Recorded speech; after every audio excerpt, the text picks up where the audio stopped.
Regarder la Terre depuis l'espace, c'est comme voir pour la première fois sa propre vie de l'extérieur et comprendre à quel point tu as manqué de choses. Ce n'est pas un seul marqueur net et clair du type « je ressens exactement ceci ». C'est une avalanche d'états qui te submergent l'un après l'autre, par couche, et chaque nouvelle couche coupe le chemin de retour vers l'ancienne perception terrestre. D'abord, il y a un étonnement presque enfantin. Tu es habitué aux cartes plates, aux manuels, aux animations sur un écran, mais rien de cela ne prépare à ce à quoi cela ressemble vraiment. La Terre ne flotte pas parfaitement au centre du cadre, comme sur un joli fond d'écran. Elle vit. Elle n'est pas, par défaut, bleue et verte. Les teintes changent sans cesse. Les flux de nuages se déplacent comme le souffle de la planète. Les éclairs d'orage tranchent le côté nocturne en fin influx nerveux. Tu te surprends à penser que ce qui est devant toi n'est pas un objet, mais un être vivant qui n'a pas besoin de ton opinion. Il est simplement là. Ensuite, l'échelle te frappe en pleine tête. Tu sais que là-bas, en bas, il y a des milliards de personnes. Mais d'ici, ce fait cesse d'être abstrait. Tu regardes la faible lueur d'une ville et tu comprends que, dans cette tâche, à cet instant précis, quelqu'un naît, quelqu'un meurt, quelqu'un trompe, quelqu'un ment, quelqu'un rêve de fuir, quelqu'un, pour la première fois de sa vie, se sent vraiment heureux. Et tout cela dans un seul point lumineux que tu peux couvrir avec ton pouce. À un moment donné, le cerveau abdique. Il n'est plus capable de maintenir à la fois l'échelle de l'univers et le drame de chaque être humain pris séparément. Il faut choisir un point de focalisation, et c'est un choix douloureux. De là naît un sentiment de culpabilité étrange, car avec la beauté, tu vois aussi la saleté, pas littéralement, pas les décharges, pas des villes précises, mais des traces, des traînées de fumée, des déchirures dans les zones vertes, des taches lumineuses artificielles. Les guerres, qu'on a l'habitude de présenter comme quelque chose de héroïque, d'ici ressemblent à des éclairs grotesques d'autodestruction à la surface d'une sphère idéale. Tu comprends que tous ces conflits, qui sur Terre paraissent être le centre du monde, ici deviennent du bruit.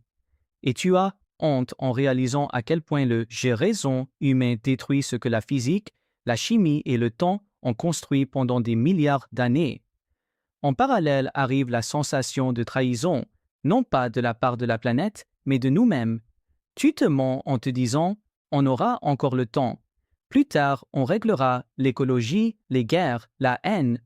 Mais en regardant ce mince liseré bleu de l'atmosphère, tu comprends qu'il se peut qu'il n'y ait aucun plus tard. Cette enveloppe est comme une feuille de verre extrêmement fine qui retient à l'intérieur l'air, l'eau, la vie, ton bruit familier. Au-delà, il n'y a qu'un vide radicalement honnête. Là-bas, les excuses ne fonctionnent pas. Il n'y a pas de « mais j'étais stressé », mais on me l'a dit, mais tout le monde fait pareil. Le cosmos s'en moque. Il ne claque pas des doigts quand vous vous trompez. Il se contente d'emporter ceux qui ont franchi les limites que la physique, elle, ne pardonne pas. Sur ce fond grandit une peur très silencieuse, très adulte. Pas la peur de mourir seul, ni la peur d'une panne de la station, ni la peur d'une catastrophe immédiate. C'est la peur consciente que l'humanité dilapide sa seule chance de vie consciente dans l'univers, que nous soyons capables de transformer cette expérience incroyable, l'esprit, né sur un caillou qui tourne autour d'une étoile, en une histoire banale sur une espèce qui, ayant tout reçu, a choisi les querelles, l'agitation et l'autodestruction. Et cette peur n'a rien d'hystérique, elle est froide, rationnelle. Tu ne peux pas t'en cacher derrière des mèmes, des séries ou le défilement d'un fil d'actualité, parce qu'en regardant la Terre dans son ensemble, ta bulle personnelle d'infos se dissout. Quelque part entre la peur et la culpabilité, commence lentement à percer la gratitude. Pas celle dont on parle dans les livres de développement personnel. Une gratitude brute, presque physique, pour l'air qu'il n'est pas nécessaire d'arracher, pour le fait que, sur Terre, la gravité te retient au lieu de te déchirer à travers les prothèses et les câbles, pour le fait que là-bas, en bas, tu peux ouvrir une fenêtre et entendre le vent sans mourir en quelques secondes. Pour le fait que tu peux étreindre un être humain sans vérifier la pression de son scaphandre et le niveau d'oxygène. Pour le fait qu'on t'a donné la vie sur une surface chaude et non le rôle d'un caillou froid tournant éternellement sans témoin. Tu comprends soudain que ce qui, sur Terre, semblait aller de soi, d'ici ressemble à un miracle d'une complexité vertigineuse. Et en même temps s'affermit un sentiment d'amour auquel tu ne peux pas échapper. Pas pour la politique, pas pour les drapeaux, pas pour des villes précises, mais pour le simple fait de cette sphère fragile flottant dans une obscurité indifférente. Tu commences à percevoir l'humanité comme un enfant extrêmement complexe, blessé, mais encore vivant, qui ne comprend pas à quel point il se tient près du bord. Tu as envie de crier « Arrêtez-vous, regardez sur quoi vous marchez, vous avancez sur du verre au-dessus du vide et vous vous disputez pour savoir qui a les chaussures qui grincent le plus fort. » Ensuite vient une forme de résignation, mais pas se rendre, plutôt reconnaître l'échelle. Quand le cerveau cesse enfin de lutter contre l'infini, tu admets calmement « Nous ne sommes pas le centre de l'univers. Personne n'a l'obligation de nous sauver. Si un jour cette sphère lumineuse s'éteint, l'univers ne se mettra pas à jouer une mélodie funèbre. Il restera simplement. Il y aura d'autres étoiles, d'autres nébuleuses, peut-être d'autres tentatives de vie. Mais notre histoire se terminera aussi silencieusement que c'était un pixel sur un grand écran. Et, pour une raison étrange, ce savoir ne tue pas l'espoir, il le rend honnête. Il n'y a plus personne d'autre. Donc, tout repose sur nous. À partir d'un certain point, tout commence à paraître insupportablement honnête. La Terre ne t'accorde aucune remise sur les illusions. Quand tu la regardes d'en haut, il devient impossible de continuer à croire aux jolis contes dont les gens se nourrissent en bas. Mais c'est que nous aurons encore le temps de tout réparer, que une seule personne ne change rien, que tout le monde vit comme ça, on ne peut pas faire autrement. D'ici, on voit que chaque petite vie humaine laisse malgré tout une trace. Pas dans l'histoire d'Emmanuel, mais dans la structure de cette fine lumière qui entoure la planète. Tu vois le côté nocturne de la Terre et tu comprends. Chaque fenêtre où quelqu'un n'a pas encore éteint la lumière, c'est le combat de quelqu'un pour ne pas lâcher prise. Quelqu'un travaille pour nourrir sa famille. Quelqu'un est assis à côté d'un malade et se contente de lui tenir la main. Quelqu'un, seul, essaie de ne pas sombrer définitivement dans l'obscurité. Ces points de lumière ne se voient pas entre eux, mais toi, tu les vois tous en même temps, et cela rend l'intérieur à la fois plus silencieux et plus lourd. Tu commences à regarder autrement le mot « important ».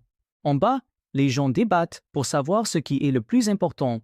Carrière, argent, statut, influence, idéologie. De là-haut, ces discussions ressemblent à une dispute d'insectes pour savoir lequel est le plus important sur une feuille déjà emportée par le courant. Depuis l'orbite, important se rétrécit soudain à des choses très, très simples, que cette sphère continue de briller, que les humains dessus cessent de se comporter comme s'il avait un stock de planètes de rechange en dessous, qu'au moins quelques personnes dans chaque ville se réveillent de ce sommeil habituel du « plus tard, plus tard, plus tard ». Tu comprends soudain que la Terre en elle-même est déjà une réponse à beaucoup de questions humaines. Pourquoi sommes-nous seuls? Peut-être parce qu'être pas seul est infiniment plus difficile qu'on ne le croit et que peu de monde traverse ce chemin sans se détruire. Quel est le sens? Si l'on retire la philosophie, la religion et les théories, il reste un fait brut. On t'a donné la chance de vivre un fragment de temps sur la seule planète vivante connue. Tout ce que tu fais de cette chance, voilà ton contenu. Le cosmos n'ajoute aucun commentaire en bas de page. Naît alors une étrange sensation d'être entre deux rôles. Tu n'es déjà plus tout à fait terrestre, parce que tu as vu ce que la plupart ne verront jamais de leurs propres yeux. Mais tu n'es pas cosmique non plus, parce que tout ton corps, ta mémoire, ton amour, tes peurs, tes habitudes appartiennent encore à ce monde là-bas. Tu restes suspendu quelque part au milieu, physiquement, en orbite, psychologiquement, dans la transition entre deux manières de regarder la vie. Et cet état intermédiaire est particulièrement douloureux, parce que tu comprends que Lorsque tu reviendras, tu seras entouré d'un monde qui vit comme si rien de tout cela n'existait. Les gens seront en retard à leur rendez-vous, coincés dans les embouteillages, en train de se disputer dans les files d'attente, de faire défiler des fils d'actualité et des mèmes, sans soupçonner à quel point tout cela paraît fragile quand on le regarde depuis quelques centaines de kilomètres au-dessus. À un certain moment naît de la colère, non pas agressive, mais froide, contre toi-même, pour avoir toi aussi vécu auparavant sans lever la tête, contre le système, parce qu'il apprend aux gens à être des consommateurs, pas des témoins, contre l'habitude de l'humanité de faire semblant d'être petite et impuissante, tout en détruisant ce sur quoi elle se tient. Tu as envie de secouer chacun. Tu comprends où tu vis? Tu comprends ce qu'est cet endroit? Tu es vraiment prêt à échanger tout ça contre un cycle infini. Travail, téléphone, sommeil, travail. Mais avec la colère vient aussi la miséricorde, parce que tu vois que les gens en bas ne sont pas des monstres malfaisants. Ils sont simplement très limités par leur horizon. Si tout ton univers, c'est quelques rues, un appartement, un bureau, un trajet, un écran, comment pourrais-tu saisir à quel point l'enjeu est immense en réalité? La Terre vue de l'espace, c'est un regard auquel presque personne n'a accès directement. Et soudain tu ressens une responsabilité. Si le hasard t'a permis de voir cela, tu n'as pas le droit de revenir et de te taire. Le sentiment le plus étrange arrive plus tard, c'est une sérénité sans garantie. Tu comprends que tu ne peux pas sauver le monde par une seule décision. Tu ne peux pas, avec un seul post, une seule vidéo, un seul mot, arrêter les guerres, la cupidité, la destruction. Mais tu peux cesser d'être un point muet de plus sur la face nocturne de la planète. Tu peux vivre de telle sorte qu'au moins un petit morceau de ce monde autour de toi devienne un peu moins sombre, et quand tu acceptes cela, la peur cesse de paralyser. Elle reste là, mais elle ne commande plus. Que ressent-on en regardant la Terre depuis l'espace? On ressent que tous les grands mots, humanité, civilisation, histoire, se réduisent finalement à un choix très simple pour chacun. Vivre comme si tout cela n'était qu'un brouillon provisoire, ou vivre comme s'il n'y aurait pas de deuxième prise. Et, pour être honnête, après avoir vu cette petite sphère lumineuse suspendue dans l'obscurité indifférente, n'importe quelle conscience honnête à l'intérieur murmure « Il n'y aura pas de deuxième prise ».